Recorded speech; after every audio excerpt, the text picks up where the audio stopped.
Batas na dapat alam mo sa negosyong paupahan. Yung Rent Control Act, dapat alam mo yan kung ano ang sakop niyan. Ibig sabihin yan, yung increase ng upa. Magkano ang dapat i-increase mo ngayong taong 2026? 5% ba? 1%? Dapat alam mo yan. At updated ka kasi inaamyendahan din yan. Katulad ngayon, 2026. Ang taas lang ng upa ngayon ay 1% lang. Napakababa lang yan. Yun kasi ang inaprubahan. So kung 10,000 below ang paupa mo tas NCR ka, yun lang ang pwede mong itaas. Ngayon, kung labas naman ng NCR, 5,000 below yung paupa mo, 1% lang yun. Basta residential yan. Ngayon, kung commercial naman yan, hindi na yan sakop sa Rent Control Act. Iba na ang batas doon. Depende na yan sa mapapagkasunduan yun ni tenant. Kaya, napaka-importante ka landlord na alam mo yan. Kasi hindi ka pwede mag-over-increase naman. Marereklamo ka ni tenant. Ikaw din na mapapahamak. Pangalawa, dapat alam mo ang batas sa pagpapaalis sa tenant. Ibig sabihin, hindi mo pwedeng kalad ka rin si tenant palabas ng unit mo dahil hindi siya nakakabayad. Hindi mo rin siya pwedeng putulan ng kuryente at tubig kasi ikaw ang makakasuhan. Ikaw pang makukulong ngayon. Kahit na ba hindi nagbabayad si tenant kasi nga pinagbabawal ngayon ng batas. Hayaan mo si Meralco ang magputol o si Prime Water. Huwag ikaw na landlord. Kaya huwag na huwag kang magiging emosyonal kapag hindi nakakabayad si tenant. Alamin mo ang batas, karapatan ni tenant at alamin mo rin kung ano ang magpapahamak sa'yo. Pangatlo, yung pag-aalis ng gamit ni tenant sa unit mo. Pwede mo na bang basta itapon yung mga gamit niya na naiwan doon sa unit mo? O pwede mo bang ibenta na yon? Kasi hindi nakakabayad ng renta sa'yo si tenant. Ibenta ko na lang to. Pwede ba yun sa batas? Hindi pwede yun, ka-landlord. Kailangan, kung ibebenta man yun, na pagkasunduan yun ni tenant, pumirma siya sa isang dokumento na sumasang-ayon siya na, sige, ibenta na lang to or ibigay sa'yo bilang pambayad niya ng renta. Dapat kusang loob niya yon. Hindi dahil pinilit mo o tinakot mo. Bawal naman yun, harassment. Hindi mo rin naman pwedeng itapon yung mga gamit ni tenant dahil nabisit ka sa kanya. Hindi nga siya nagbabayad ng renta. Hindi pwede yun. Dapat mong itabi yun sa maayos na lugar at documented lahat yun. Ibig sabihin naka-inventory. Yung TV niya nakalagay dun sa dokumento, ilan yung TV niya, ilan yung washing machine, ilan yung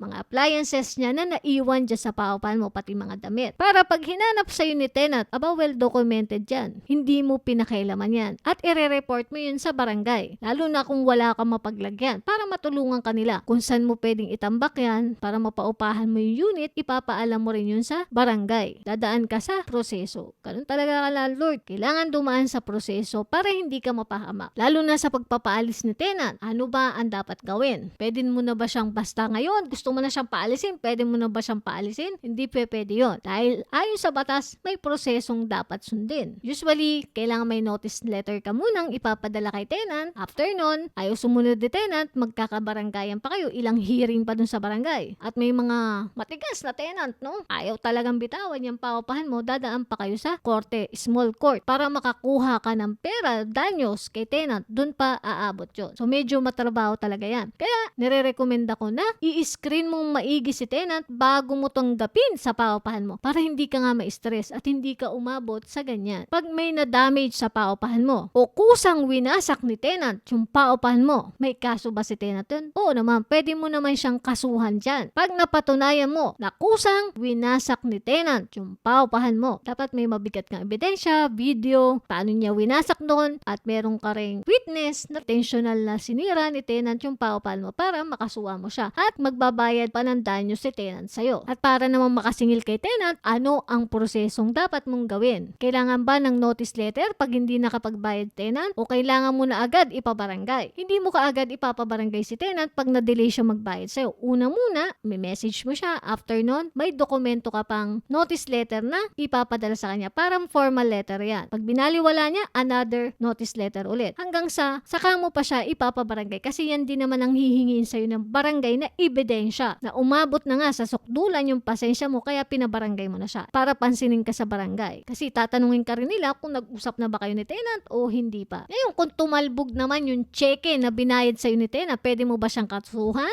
Oo naman. Kasi criminal case yung pagtalbog ng cheque. Kasi bawal yan, yung tumalbog na cheque ni tenant. May kaso yan. Mabigat na kaso yan. At yung bangko, yari din si tenant sa bangko. Masisira din siya doon. Bakit siya nag-release ng cheque na walang laman? So malaking kaso din yan. Yan ang ginagawa usually pag malaki yung paupa. Cheque yung gamit. So kalandlord, napaka-importante na may alam ka sa batas para alam mo kung paano proteksyonan ang sarili mo at ang negosyo mo. Hindi ka maagrabyado sa dulo at hindi ka rin maging emosyonal. Kasi alam mo sa sarili mo na pwede kang managot. Kaya landlord, kung may time ka, pag-aralan mo ang batas. Kahit basa-basa ka or nood-nood ka ng mga content na nagpapaliwanag about sa batas sa negosyong paupahan. By the way, my name is Len Hagoba. Isa rin akong landlord katulad mo. At kung mas nais mo pang matuto, subscribe ka na dito sa channel ko. At sali ka na rin sa group na binuo ko, ang Rental Property Buddies. Maraming mga landlord doon, nagtatanungan kami at makakasagap ka na napakaraming impormasyon doon. Yung mga totoong pangyayari sa negosyong paupahan. Click mo lang yung link sa baba para makasali. Bye ka landlord, see you next time.